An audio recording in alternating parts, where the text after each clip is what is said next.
Hey everybody, welcome back to day 2, Breakfast with Bob from beautiful Edmonton, Canada. My name is Bob Babbitt. We're brought to you by Master Spas, SFuels Go Longer, Quintana, HOKA One, Form Smart Swim Goggles, Zoot Sports, the original triathlon brand, Premium Plus Sports, and of course our Challenged Athletes Foundation. Our next guest, Holly Lawrence, joins us. How you doing, Hal? Good, thanks. Always a pleasure to connect with you. You love these big races. You got all the top women are here, and the women's field is deeper than ever before. These type of days turn you on, right?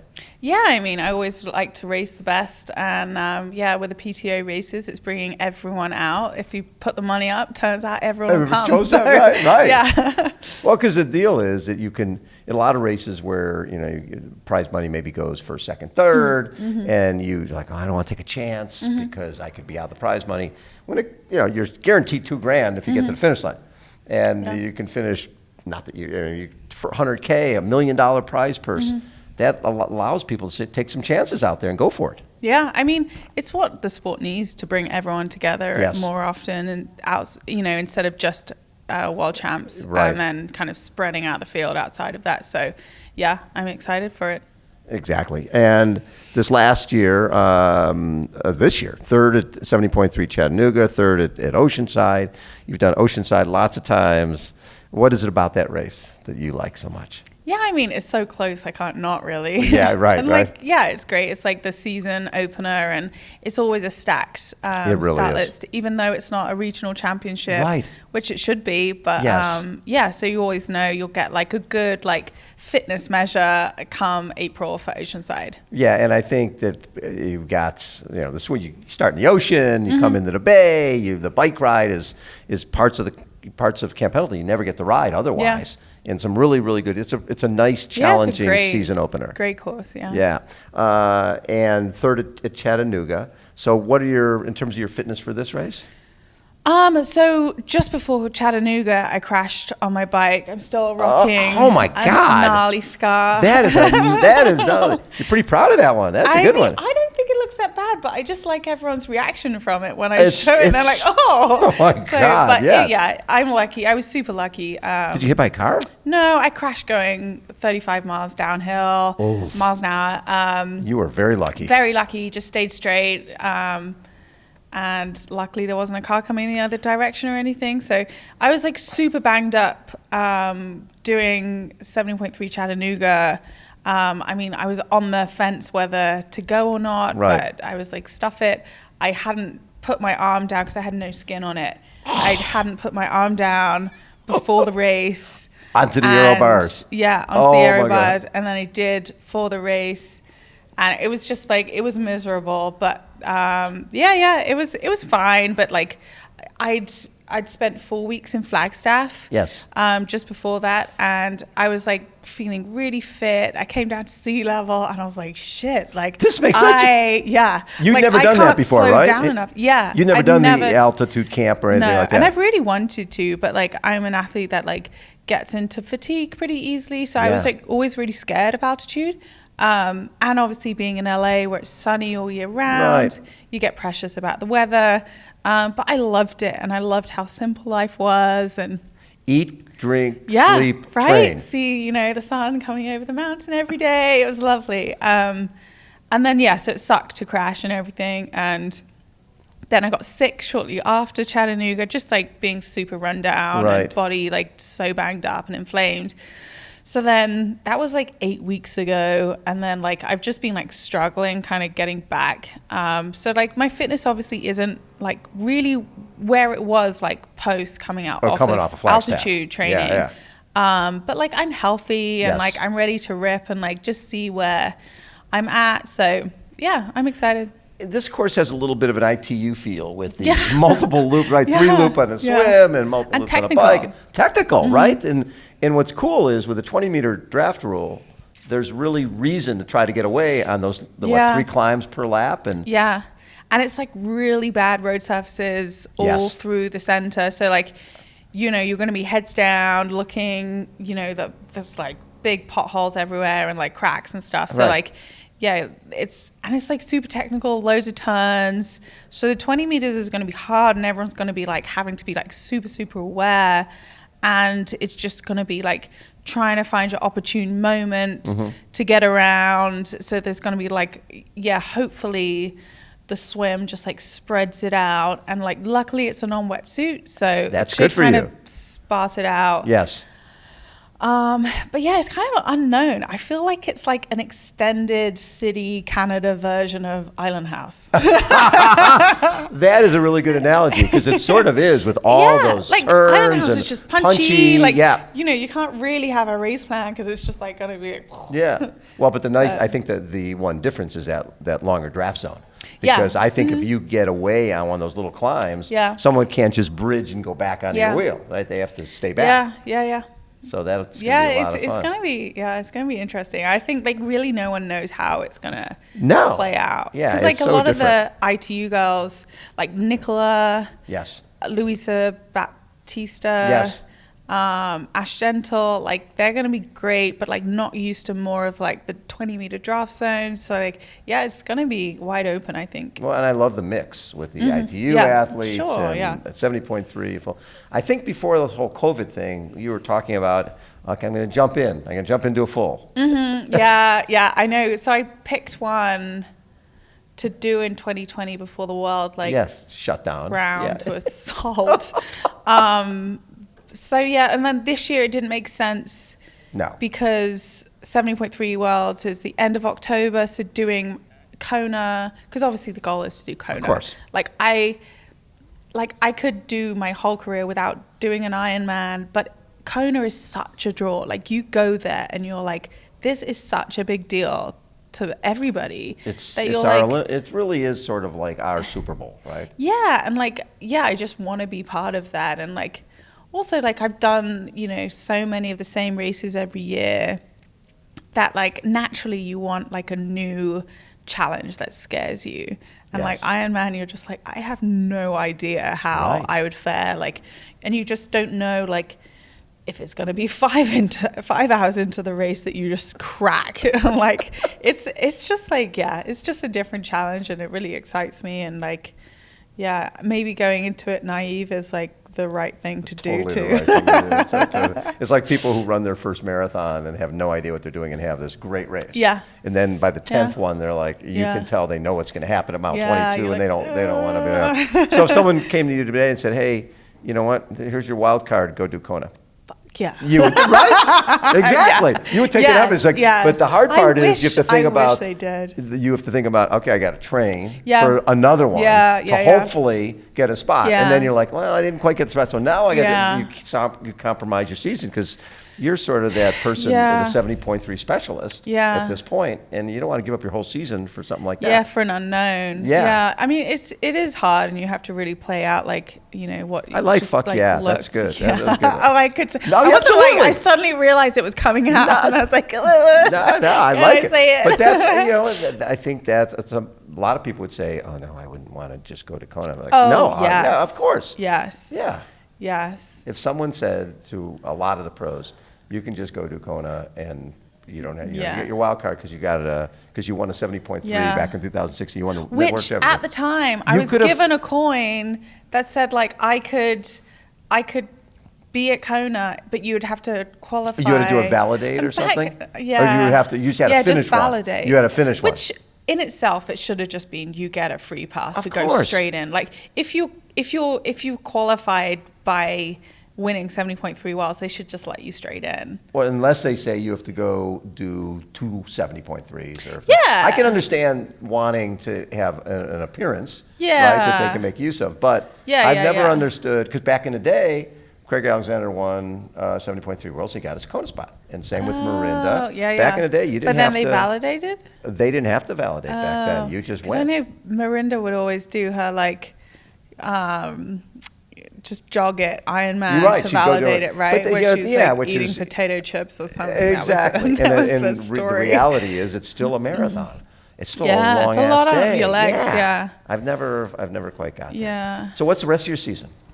Yeah, so after this, I'm going to do Boulder, 70.3. I am the only triathlete that has never been to Boulder. What? I know. See, you're surprised. We've never been to Boulder. And I kind of wore it as a badge of honor for so long. Like, because I'm not going to I'm go a with triathlete and I've never been to Boulder. Whereas like now I'm like, I'm not going to die on that hill. Like, I want to go to Boulder. Yeah, Boulder's a fun place. Yeah. Oh, the restaurants there, the Med, it's really a great place. Yeah. We used to do an event at the reservoir. I used to do my Muddy Buddy series out at the reservoir. Oh, That's such a nice. great Yeah. place. And, like, You'll love it. I love LA, but like it's hard finding people to train with, and like mainly it's like age groupers that I train with. There's no pros in LA. Yeah. But yeah, just everyone's there, and like we have tons of friends in like run community, Yes.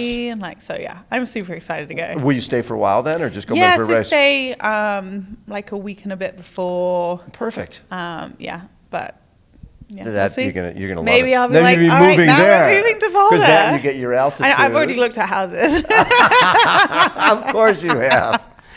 Now, when you after you came back from Flagstaff, did you think, we need to own a house in Flagstaff? Yes. Okay. But we would need, because there's no So triathletes. Boulder, Flagstaff, LA. That way you can sort of rotate. That's good. Yeah, well, I love Flagstaff, and it's like ripe to be like the next. I think it's time to buy. triathlon. Don't be doing that. All of our viewers. Yeah, We get first We house. want We get first dibs on the houses, right? But We'll then buy we one, need yeah. to build like a triathlon community there. Yes, because there's a lot of runners. Ryan Hall and all the running. Running is like set. You know, there's Yes. every running like Right. You know, is, The HOKA guys go up everyone there, is there. everybody goes All up the there. teams. Yeah. But like, and they've got brilliant. They've got a brilliant like 50-meter. They do. pool. Good pool, yeah, Oh, yeah. it's beautiful. Okay. It's like the NAU pool, and they've got the track, and like it's just ripe to be.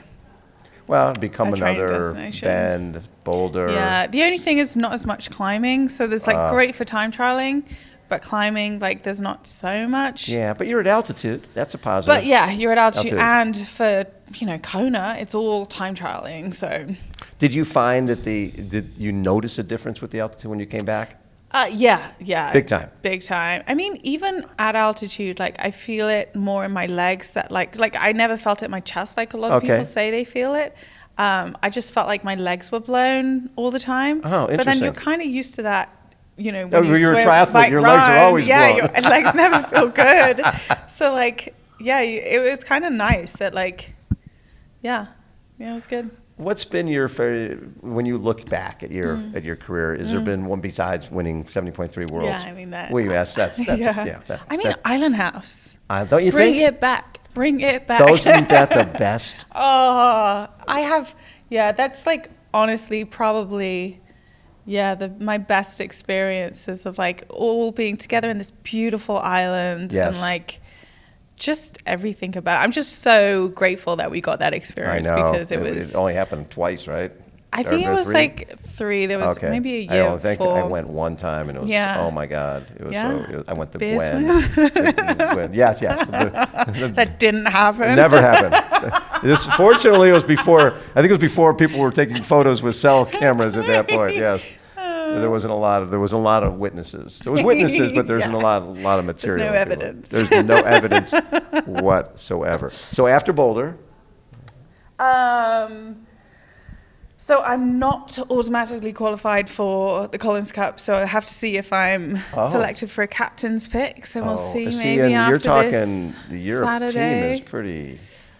Europe is tough. Yes. Europe is tough. So right now, like all the people vying for the captain's pick is Yes. like me, Emma Pallant, Nicholas Spirig, and Fenella Langridge. So we're all here on Saturday. Oh so my God! it'll Now be will that be interesting. how I much will guess, this play? I guess, Oh, no pressure. No pressure. I mean, that never. It's racing is racing. So Sure, you know, right. if anything else, but and then the PTO Dallas race. Yes, U.S. Pro That'll be Championship. exciting. I'm just, it's great that they're doing more.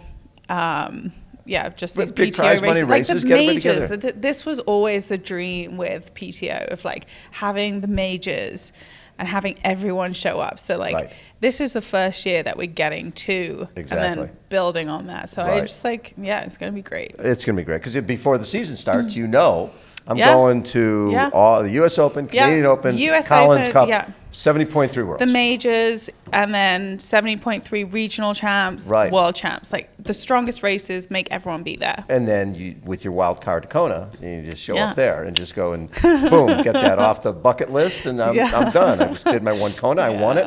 Dropping the mic, I don't need to come back. I got my one trip to Kona. I don't need to come back now.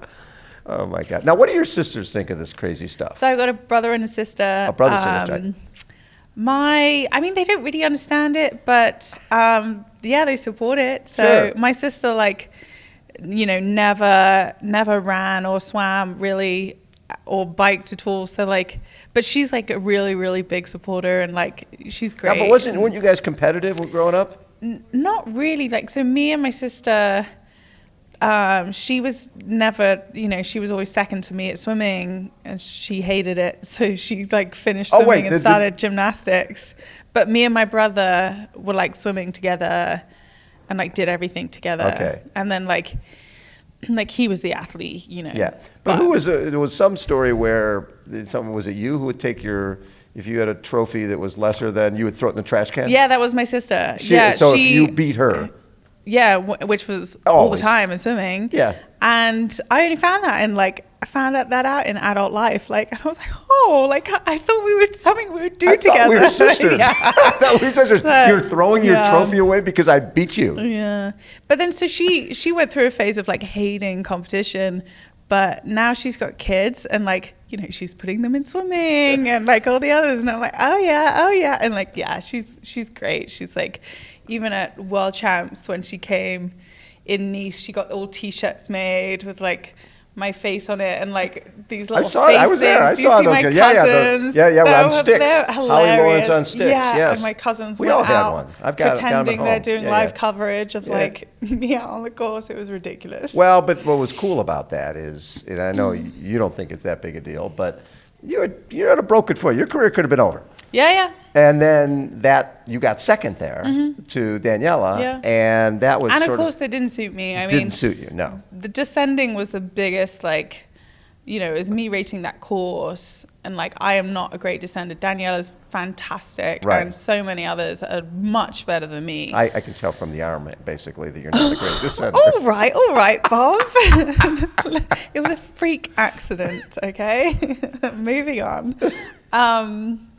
So yeah, I was really, really chuffed. Well, yeah, when you came across that finish line, it was really emotional because you got second place on a course that didn't suit you after having your career almost over because you shattered your ankle, your foot. So that was a cool moment. Love it. Hey, have a great race on Saturday. Cool, thank you. Always so much fun to chat with you. And I can't believe your sister threw trophies away. You never throw trophies away. Actually, I don't keep mine. You throw yours away. No, you give them away. Well, I just leave them in the hotel. Oh, do you really? But, see. Okay, which trophies do you keep? So the only trophy I've ever kept is, I say this, my 70.3 World Championship win was a crystal decanter with engraved with Aboriginal engravings. Wow. And it had a wooden base with a plaque that obviously said everything. Yeah. And Ironman shipped it to my house, and it arrived like 9 months later, and in pieces, in thousands of pieces. And so all I have the base and the decanter top. And every year I email Heather and say, "Can I get? Where's my where is effing it?" And trophy? they're like, "We've tracked down the thing," and but I'm like, I will not rest until I have it, even if you just get an email from me every year. So wait, they've never replaced your 70.3 World Championship? They say they're trying. So this is public now. That was 2016. 2016. I am due that decanter. Do they use the same? Do they do the same award each year for the 70.3 Worlds? No, it was But it was very specific. Special. I wonder who made that. Australian app. They tracked down the vendor and everything, and then COVID was a new excuse. Okay. But I am getting that if, that's the Ridiculous. last thing I do. You're the 70.3 world champion. I know, Come on right? now. Yeah, exactly. Okay. And it's a usable trophy. You can- put wine I in know, it, yeah. and you're like, funny story. Big time. I won the it's world like the championship. Stanley Cup. You drink out of the Right? Stanley Cup. You travel Well, it's around with it. different, Yeah. Okay. Well, that becomes a new mission Yeah. to get you your trophy. We'll come up with a website. Find Holly's to get Holly's trophy. We'll do a GoFundMe. Yeah. And we'll have somebody. No, Ironman will sort it out. Yeah. I will pressure them into it. I'm sure that's probably at the top of their list. They Oh, don't- it's just they- not. Yeah, obviously, like, shit has happened over the last couple of years that they've got more, bigger things to worry about. No, but you're one of their champions. But you yes, need your trophy. I will. Especially since all the other ones are sitting in hotel rooms somewhere. some person who works in somebody who works in a lobby has a Probably. trophy from Chattanooga or Yeah. Oceanside or some other race. That's great. Thanks, Hal. Always a Cool. pleasure. Yeah. Holly Lawrence has been our guest. Everybody, again, Breakfast with Bob, day 2 from beautiful Edmonton, Canada. Hold on. We will be right back.